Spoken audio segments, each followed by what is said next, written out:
Hey everybody, welcome to Home in Progress, brought to you by Repco Light Paints and Benjamin Moore. I'm Dan Hansen, and today we're going to be diving into a few things that might just change the way you see your home and maybe your car, for sure your car. Maybe your home, for sure your car.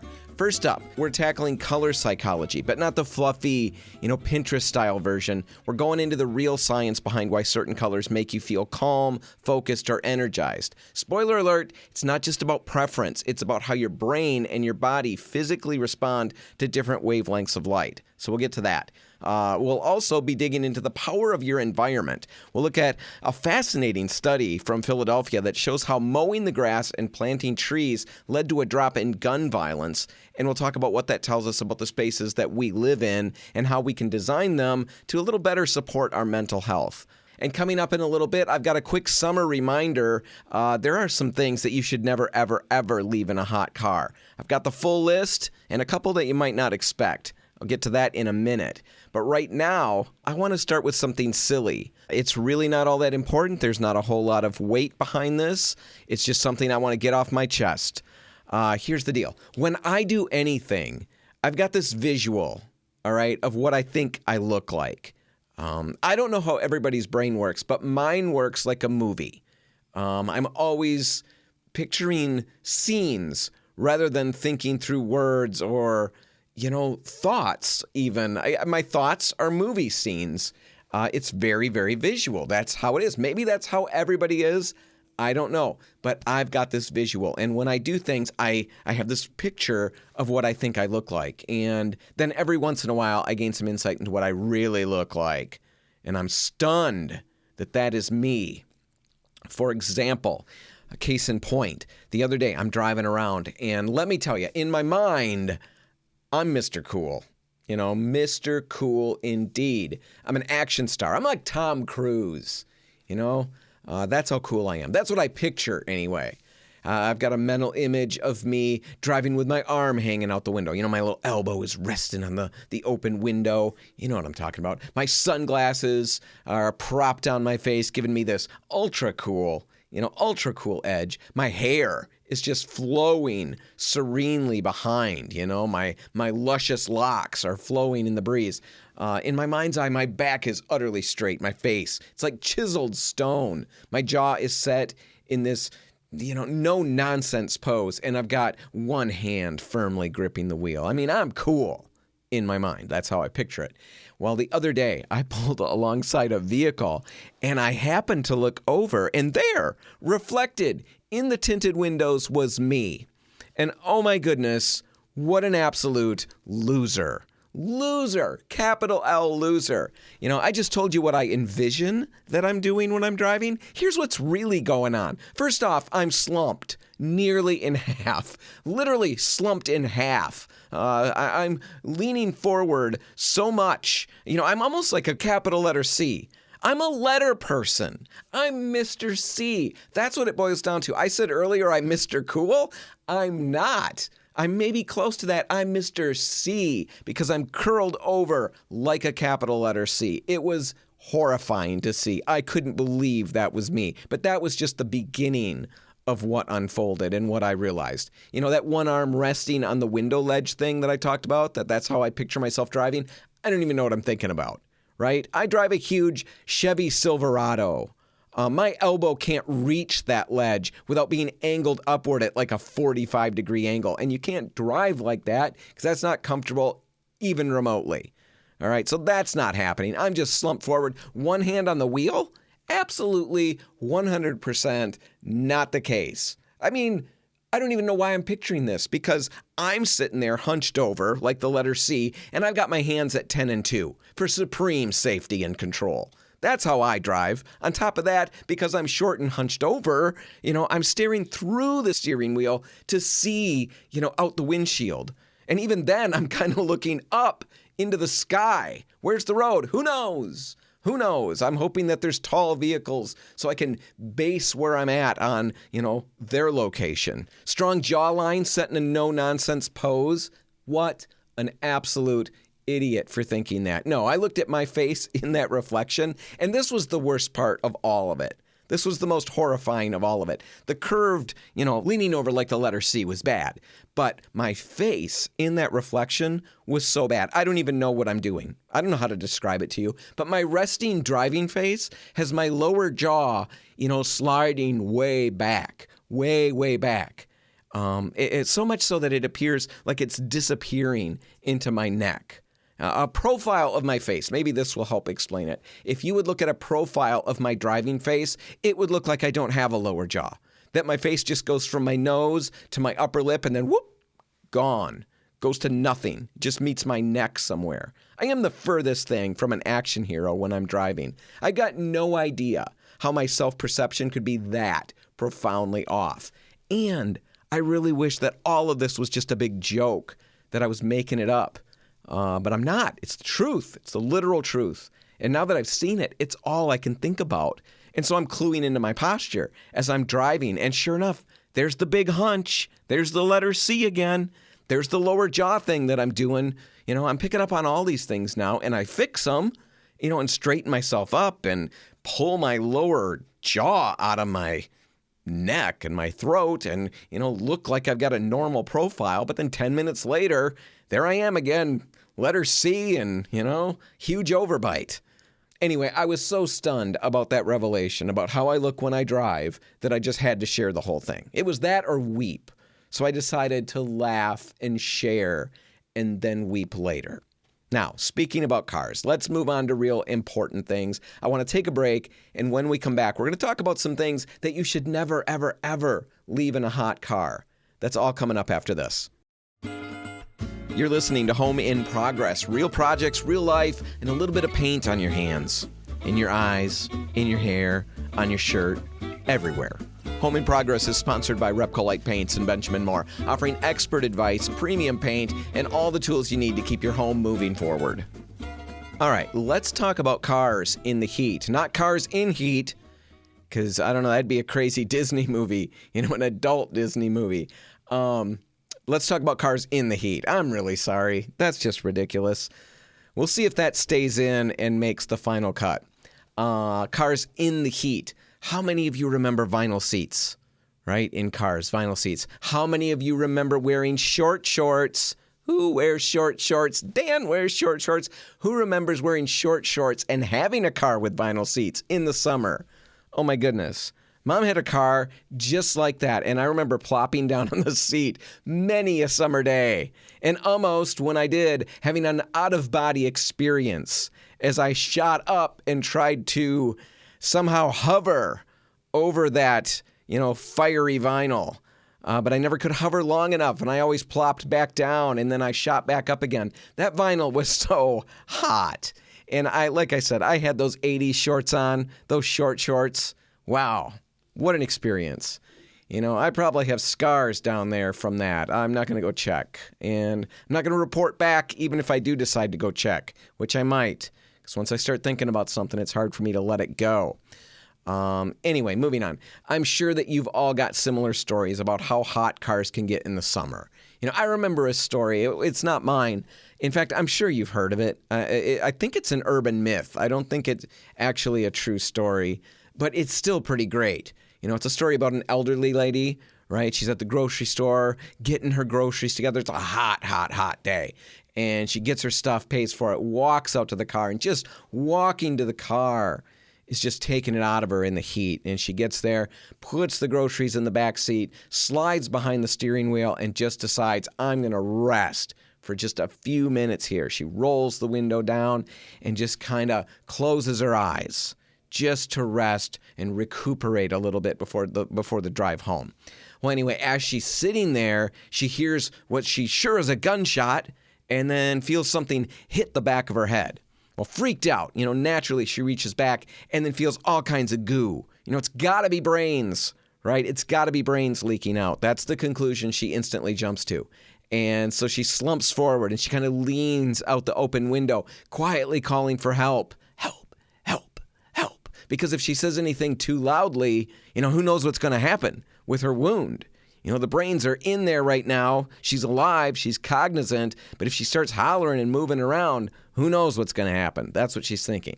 So finally, help, help. She gets somebody's attention, and they run over. And then she explains, I've been shot. I'm horribly injured. My brains, they're leaking out. Well, the person, looks at her and looks at the back of her head and busts out laughing. Turns out it's not brains at all. She'd brought crescent rolls, in one of those little tubes. And in the heat, it burst open, made the popping sound, and then sprayed the back of her head with gooey crescent roll goodness that felt like brains to the uninitiated. Hot cars. The temperature gets crazy in them in the summer. We all know that. So let's talk in this segment about some things that you absolutely should never, ever, ever, never leave in your car. And obviously, we all know about the really big one. We're going to start with this right away. Never leave kids, never leave pets in a hot car. Ever, ever, ever, ever. Never do it. Not even for a few minutes. Not even to just run into the store real quick and get whatever and come back out. Nothing ever goes as fast as you think it's going to go. Do not do it. Not even for a second. Even on a 70-degree day, your car's interior can climb to 100 degrees in about 20 minutes. At 90 degrees outside, your car can hit 140. It's dangerous. It can be deadly. It shouldn't need to be said. And yet every year we read about tragedies where somebody did that. Don't do it. Not even for a few minutes. Don't leave people or pets in your car. All right, that's the big one. And now we've got it covered, so let's walk through a few more. Medications. Maybe you've got prescription meds in your purse, in your glove box, your center console. If you do, you got to be careful. Heat can alter the chemical structure of certain medications, and it makes them less effective, and sometimes it can even make them potentially harmful. And that includes everything from insulin to antibiotics to EpiPens. If a label on the medication says store at room temperature or keep away from heat, that's not just a suggestion, and it doesn't just mean, keep it away from the oven or the stovetop. Keep away from heat, Dan, can mean your car as well. And it's not just a suggestion on your medication. It's the real deal. It's something you got to pay attention to. Room temperature means 68 to 77 degrees Fahrenheit. Once your car gets into the 90s, the hundreds, the 120s, you've left room temperature in the dust. And now your meds are questionable. All right, so don't leave medications in a hot car. Electronics.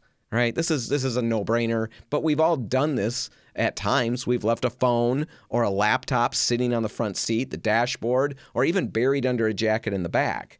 Well, heat and electronics don't go well together at all. Your phone can overheat and shut down, or worse, you can actually permanently damage internal components. You can reduce your battery life. You could even lose your data. Laptops, tablets, cameras, they're all sensitive. Of course they are, to extreme heat. If you ever try picking up a phone that's been sitting in the sun on your dashboard, it's like holding a grilled cheese sandwich right off the pan and mushing it up against your face.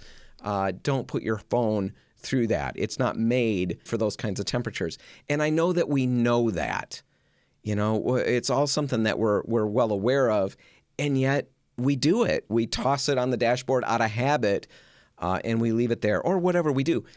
Try to break the habit. Keep in mind how bad things could get. A third thing, batteries. A lot of electronics contain batteries, of course, but I'm talking also about spare ones. A pack of AA's, a cordless drill battery in the back of your work truck. Heat can cause them to leak acid, to swell, to burst. They can lose their charge faster than normal. All kinds of really undesirable things can happen when you leave batteries in your car. And depending on what type of battery it is, lithium ion, for example, you could end up with something dangerously close to a fire hazard. So don't leave those in your car at all. Next thing, aerosol cans, pressurized containers. This one's a little more exciting than the other ones, but it's probably exciting in the worst possible way. Aerosol cans, they're little pressurized bombs that are just waiting for the right conditions. When heat builds up inside your car, the pressure inside those cans increases, and if it gets high enough, who knows what's going to happen? They can rupture, they can explode. That could include, spray paint, it could be deodorant, it could be hairspray, it could be cooking spray, it could be whipped cream, it could be a little tube of crescent rolls that explodes in your car. Whatever it is, it's not fun to come back to your car and find it in that state. So don't leave those things in there. Food and drinks. I've lost track of how many times I've left a water bottle or a granola bar or a cookie in the car and come back to find a science experiment waiting for me. Perishable foods, they spoil incredibly fast in the heat. And drinks, especially carbonated ones, they can expand, they can leak, they could explode under the right pressure. We talked about sealed cans that would include pop. Even water bottles aren't innocent. Plastic can break down in high temperatures, and that can potentially leach chemicals into your drink. So don't throw a big packet of water bottles into the back of the car and just leave it there all summer long because you could be drinking stuff that's full of chemicals that you really don't want to be drinking. Now, you're probably fine if it's just a water bottle for an hour or two, but you don't want to make a habit of storing them in your hot car. Now, sunscreen, here's another one. And this one seems ironic, doesn't it? Sunscreen, it's what we use to protect ourselves from the sun, but if you leave it in the car, it actually breaks down and becomes less effective. The expiration date on the bottle, that assumes that it's been stored properly. And a couple of weeks of baking in your back seat, that's not exactly FDA-approved conditions. So technically, you could be putting on sunscreen, but it might not be doing anything, or it might be dramatically reduced, and you're going to be sunburned, you're going to be miserable, you're going to need aloe, you're going to be walking around going, ooh, ooh, ooh, my shoulders hurt. You don't want that. It's not a good look. It's not a good anything. You don't want that. Don't leave your sunscreen in a hot car. How about eyeglasses, sunglasses?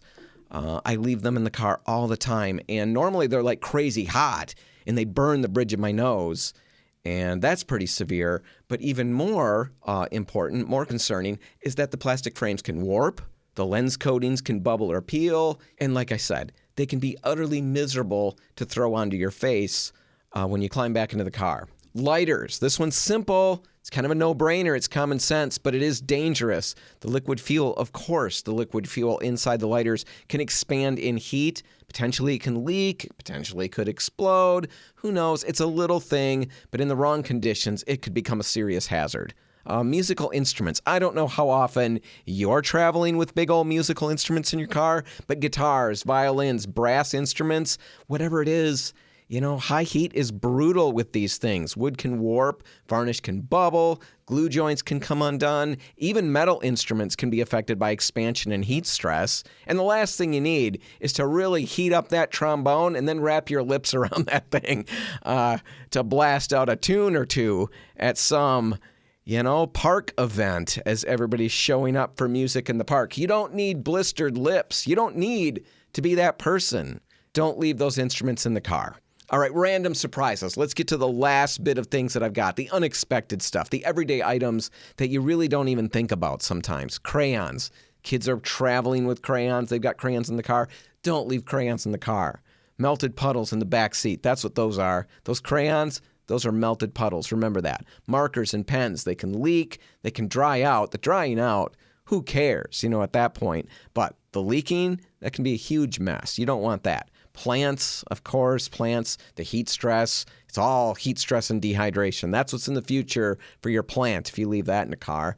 Plastic containers, plastic bags, they can end up melting. They can actually fuse to your upholstery. Your fancy Tupperware can get all warped and the lid might not work ever again. You might not be able to burp it appropriately anymore once you've left it in your car. And if you've left goodies in it, oh my goodness. It maybe is dead to you at that point because the stench and the stink that can come off of that, that's something that's almost epic in nature. Here's the thing. Your car heats up crazy fast, even with the windows cracked. Studies show that it barely makes a difference. So don't leave things that you care about inside the car. Grab your bag, take your electronics with you, bring in your groceries, and of course, never, ever, ever leave your kids or your pets in a hot car, not even for a minute. Every single year we hear heartbreaking stories, and every single one of them is preventable. So keep all that in mind. All right, coming up next, we're talking about the spaces we live in and how much they actually shape the way we feel, whether we realize it or not. We've got some fascinating research out of Philadelphia showing how mowing the grass, literally just that, helped reduce gun violence. No major policies, no big initiatives, just trees, fences, and grass. We'll break that down, talk about what it means for our own homes, and why your environment might be influencing your mood more than you think. That's all coming up right after this. Home in Progress is brought to you by Repco Light Paints and Benjamin Moore. Top tier paint, expert advice. Your next project is way easier than you think it's going to be. All right, here's a statistic for you or some information that I think is really interesting, and it's going to get us jump-started on this next topic. Here's the scoop. In a series of Philadelphia neighborhoods, gun violence dropped by nearly 30%, not because of new laws, not because of more police, but because somebody mowed the grass and planted a few trees. Now, I know there are a bunch of dads out there who are feeling like I am. We're feeling vindicated. The yard matters, everybody. Look, it does. Here's the stats that prove it. We're not crazy for mowing every other day. We're doing God's work for the people. Seriously, though, researchers took some of the most rundown, trash-filled vacant lots in the city and they cleaned them up.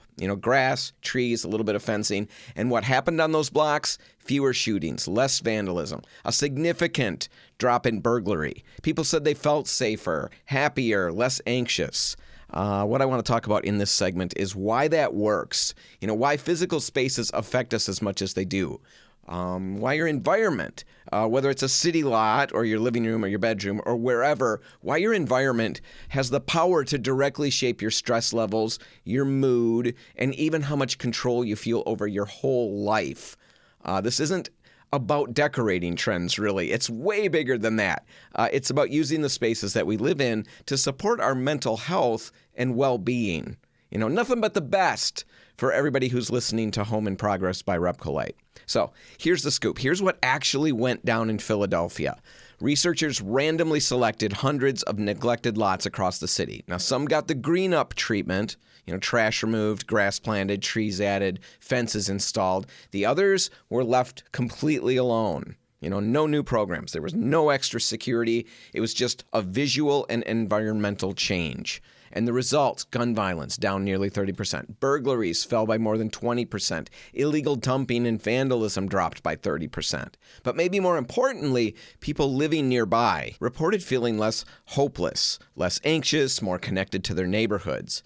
Now, we've known for years that rundown spaces always seem to invite trouble. But what's exciting about this research is that the fix doesn't need to be massive.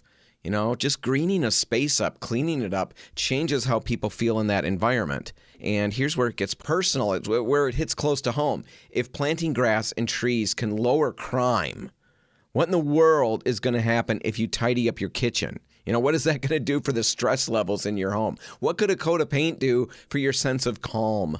Now, obviously, painting our living room, it's not going to prevent a robbery, but the core idea is what I'm getting at. When we clean, when we organize, when we improve a space, we send a signal. Of course, it goes out to other people, but we send a signal, I guess, primarily even to ourselves that this space matters, that it's safe, it's under control.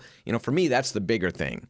I always feel safe in my home, but I don't always feel that things are under control.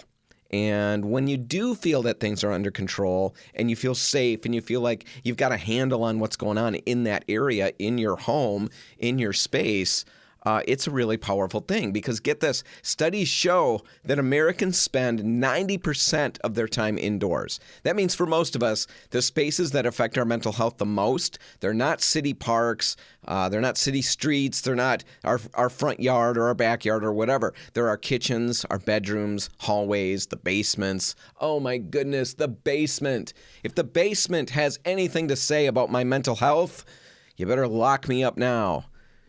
Better lock me up now. I'm not going to say any more about it because I don't need to spill the beans about my basement. Anyway, if our indoor spaces are dark or cluttered or chaotic, that's the world that our brain lives in. If they're light and organized and peaceful, even in small ways, that has real psychological effects. And there's science to back this up. I wouldn't just be ranting about it if I didn't have science to back it up.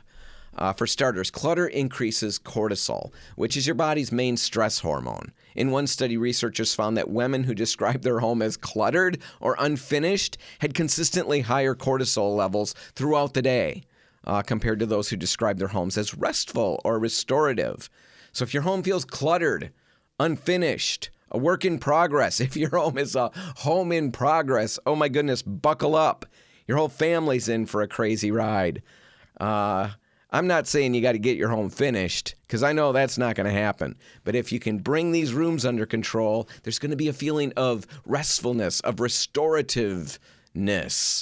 You're going to feel better. In other words, basically your brain is going to know when your space is out of control. And when it knows that things are out of control and there's things that you got to do, it keeps you on edge. Clutter also causes cognitive overload. Here's more science for you. Every pile of paper, every misplaced item is just another demand on your attention. It's more visual information that your brain has to sort through, even if you're not consciously thinking about it. Your brain's just sick of it. It wants that stuff out of there so it can just rest a little bit. And over time, when it can't rest like that and it constantly is surrounded by all of this clutter, it wears you down. It makes it harder to focus, harder to rest, harder to feel calm. Now, the good news is that the opposite is also true. Small intentional changes can improve your mood. Rearranging a room, cleaning off a desk, even just adding light, bringing in a plant, choosing a new wall color. All of those things signal safety and stability and care, not just to others. Like I said, it's not just about other people. It signals all of that to you and your own nervous system. It's part of what therapists and designers call environmental regulation, shaping your surroundings to better support your emotional needs, environmental regulation. And one of the leaders in this space is Anita Yakoda. She's a licensed therapist who became an interior designer. And she talks about how our homes aren't just backdrops to our lives. They're emotional ecosystems. They affect how we feel, how we relate to others, how we handle stress, all of that. In her work, again, the name was Anita Yakoda. In her work, she focuses on helping people design around their core emotional needs. Not just what looks good, but what feels supportive. And that means choosing colors that calm, creating spaces where people can reconnect, building layouts that foster communication or privacy, depending on what you need. And she's not talking about a full renovation usually. She's talking about intentional choices, a shift in lighting, a change in wall color, a new system for clearing clutter. Small changes. That's what makes it so wonderful. These are small changes, but they have a big, gigantic impact on how we think and feel in our home. So where do you start? Where do you start with all of this? You don't need to gut your kitchen or call in a contractor. There are a number of things that you can try even this weekend if you wanted to. Pick a wall and paint it a calming color. That's one thing. Soft blues, light greens, off-whites, something that feels kind of like breathing room, something that feels calm. That could help you out. You could declutter one space. And it doesn't need to be like a space like my basement. That is a space, but my basement space is full of little spaces. Maybe your time, the time that you've got today, maybe the time that you have left, you only have time to get to one small space. Maybe it's a nightstand. Maybe it's an end table. Maybe it's a kitchen counter. Whatever it is, your entryway. Find one space to clear.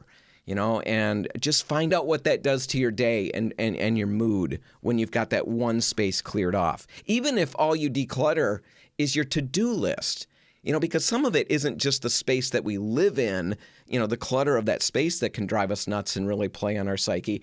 It can also just be the weight of all the things that we've got to do. I've got a to-do list that seems to go on forever. And the fact that it goes on forever stresses me out after a while. If I could declutter that list, remove a few things from it, just a few little things, just every day get one or two things crossed off that list, I start to feel more in control. I start to feel more calm. So maybe that would help you out. You could add something living. First off, remove something dead. If you've got dead plants in your home, get them out. They're not helping your mood. I had this, what was it? Oh, an ivy thing. It's something that we had forever. My mom told me it's impossible to kill this. You can't kill it. Mom, guess what? You're wrong. You can. You can kill it by long periods of utter and sheer neglect. And that's what I did. I just kept forgetting about it. And I found it the other day, and oh my goodness. It had reached down, it had really sent its little, it was ivy. So it was just draped down this entertainment center like it was reaching for love or something. I feel so terrible. It was just reaching out, and now it's a shell of a thing. It's dead. And when I saw it, I left it for a while thinking maybe it'll come back. I watered it, an absolute gesture of just a complete wasted time gesture. I'm watering this utterly dead plant, hoping against hope that somehow it greens up again. Finally, I got it out, and let me tell you, the weight that lifted by not seeing that carcass in the living room, I recommend it to everybody. If you've got a carcass of a plant or anything, I mean, hopefully there's nothing more than a carcass of a plant in your living room. If there's more carcasses in your living room and they're not plants and they were other living things besides bugs, you got other issues to worry about. But if you've got dead plants, get them out. That's just a stupid tangent that I went down. Put a living thing in there. Put a nice plant on the table and then keep it alive. Fresh flowers. Even a photo of nature. You know you. You know who you are. You know if you're going to keep something alive or if you're going to kill it in a week. Maybe if you're going to kill it in a week, put a picture of nature up on your wall. Whatever. Get something green in there. That helps. Let in more light. Open the blinds. Swap out a light bulb. Move a chair next to the window. Whatever. A friend of mine repainted her hallway last year, I think it was. Nothing big. He just swapped out a dark beige for this soft gray blue that she found. She added a mirror on the end to bring some light back around, bounce it off of some windows and just send it down the hallway a little bit. And she told me that the whole thing, it's weird, she said. She actually feels like she's being lifted up as she walks down the hallway, like a little movie scene. What's she exactly feeling? I don't technically know what she's feeling. Those are her words. All I know is that she's in the same house as she used to be. It's the same walls. It's the same hallway. But she made a few changes, and now the whole thing feels way different. She feels way happier. So yeah, a new wall color. It's not going to fix everything, but it really can help. In a world where so much is out of our hands, so much feels out of our control, remember that your home is a space that you can shape. We can make them calmer, we can make them brighter, we can make them lighter. We can build spaces that reflect who we are. We can build spaces that kind of reflect who we want to be. We can create environments that kind of nurture us and our family. If we're spending 90% of our lives in man-made spaces, makes sense to shape those spaces with a little bit of care. So if you need help with any of that, there's a lot of people out there who can help with all of that. We can connect you with painting contractors. We can connect you with interior designers. Just go to repcolite.com, click the Find a Contractor tab right on the homepage. Tell us what you're doing, hit submit, and I'll send you some names so we can help you with that. But we can also help you with colors. We can help you find the colors that will make your home feel the way you want it to feel. All right? And speaking of colors, I think I want to talk about the psychology of color. And this is something that we've done many, many times before. But this time, I want to go way deeper and talk about why colors do what they do. And we're going to get to that right after this. This is Home in Progress, where the to-do list is long, and that's all right. We're not crabbing at you. We're not going to yell at you. That's how it is. It's how ours is, too. It's proudly supported by Repcolite Paints and Benjamin Moore, because home projects are easier when you've got people you can trust. So we just finished up talking about how your environment, your home environment can impact how you feel, how you relate even with the people in your family. It has a big impact on it. And in that conversation, I made a few passing references to color psychology, largely about how blue and green and certain colors can be calming.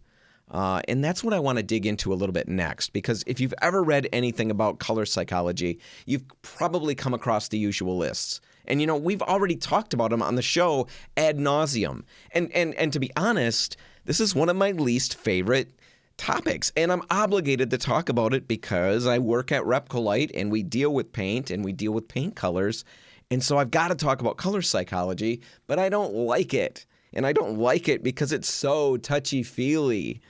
It's just touchy-feely. When I'm telling people blue is peaceful, yellow's cheerful, red's exciting, yay, green is calming, all of that, it's just so touchy-feely. It's subjective. I feel like it belongs on a Pinterest board about throw pillows and essential oils. But today, I want to dig deeper because I want to go to the real science that underlies all of this stuff, all these emotional responses. There really is science beneath it, and we never really talk about that. We talk about what the colors do, but we never really get to the why behind it. Why does blue make us feel peaceful? It's because our brains are physically responding to different colors in different measurable ways. And that's what this whole segment is going to be about. So let's just jump right in. Let's start with blue. Blue is consistently ranked as a lot of people's favorite color. It's used in banks. It's used in hospitals. It's used on social media platforms. A lot of police officer uniforms are blue. Business logos are often blue. And the reason they're that way, the reason that color is used is because blue traditionally conveys this idea of calm. It inspires trust. It makes us feel focused, all of those things. Now, why does blue do that, though?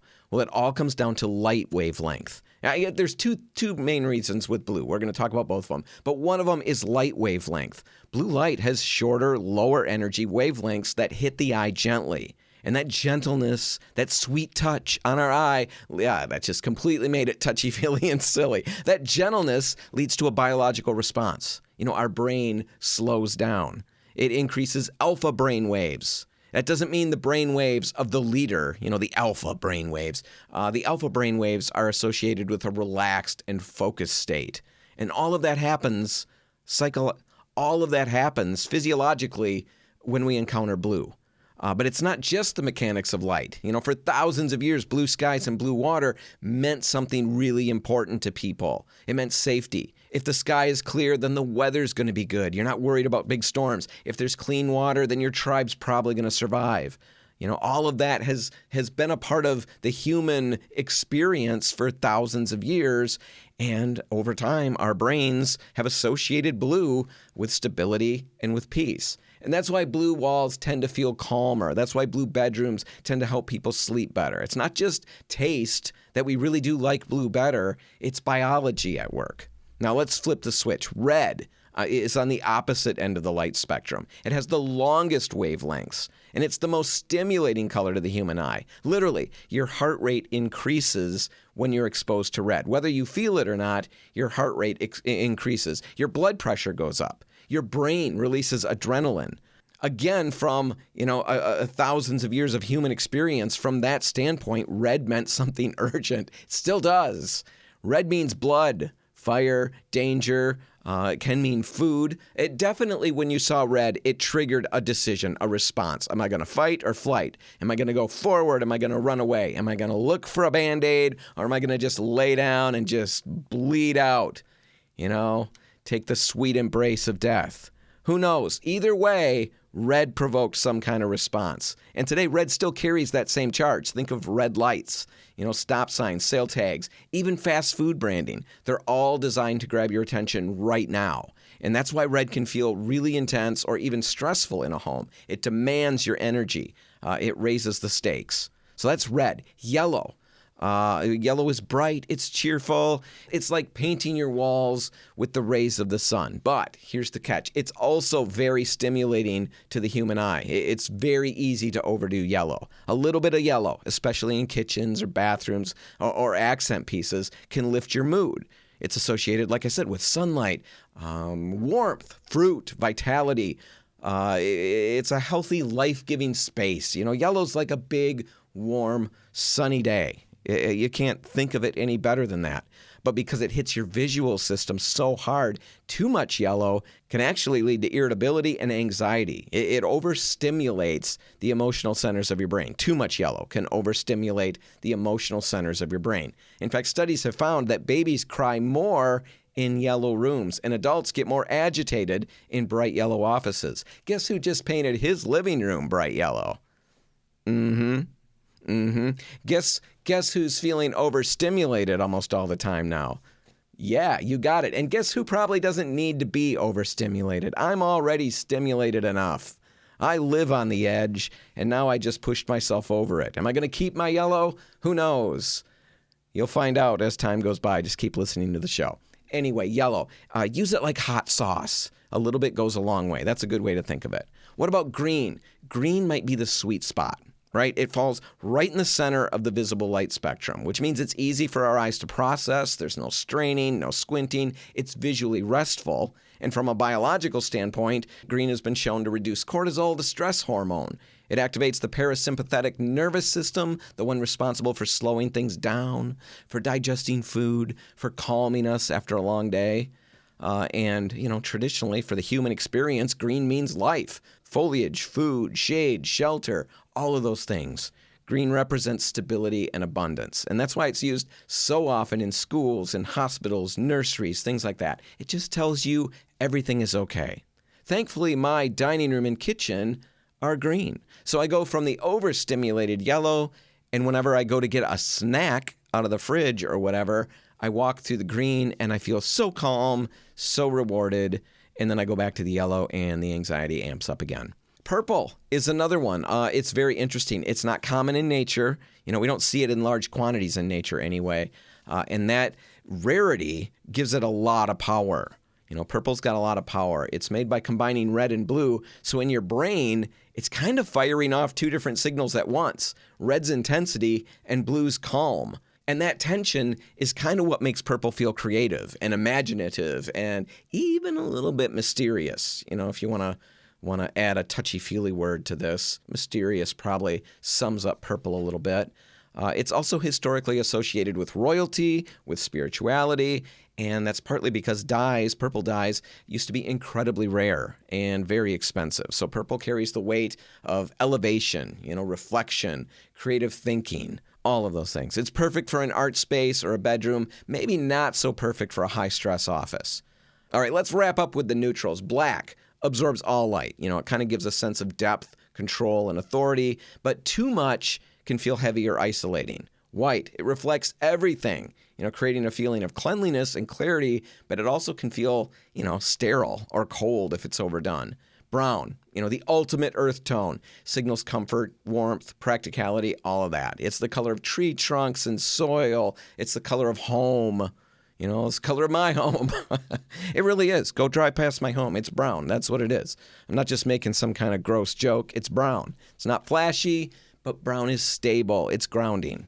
All right. So color psychology. It's not just, touchy-feelies and vibes and all of that stuff. It's hardwired in our brain. It's biology, brain chemistry, all of those things. Color enters through our eyes, but it affects your nervous system, your brain waves, your heart rate, your stress hormones, all of it. And that's why choosing the right paint color, it's not a trivial thing, and not to add more stress to the whole color choosing process. There's enough stress on it. I don't mean to add more, but you do want to make sure that you get it right. And the first step to doing that is to understand color psychology a little deeper. There really is solid science behind how we feel about certain colors, and you want to work with that as you make your choices. And also remember that at Repcolite, we have people who are ready and waiting to help you make the best color choice possible for your home. Just stop in, bring your photos, bring your couch cushions, your pillowcases, whatever you think is going to help, whatever you need to bring it all in, and we'll help you get the perfect color for your space. All right, that's going to do it for this week's episode of Home in Progress. Today we covered a ton of ground, from the science behind color psychology to the power your environment has on your mood and mental health. And a quick reminder not to leave, earbuds, medication, or chocolate-covered almonds in your hot car. You're welcome for that. If you found something helpful or interesting on the show, be sure to subscribe so you never miss another episode. And if you've got a second, leave us a review or share the show with a friend. It helps us grow, and we really appreciate it. Until next time, I'm Dan Hansen. Thanks for listening, and we'll see you next week on Home in Progress.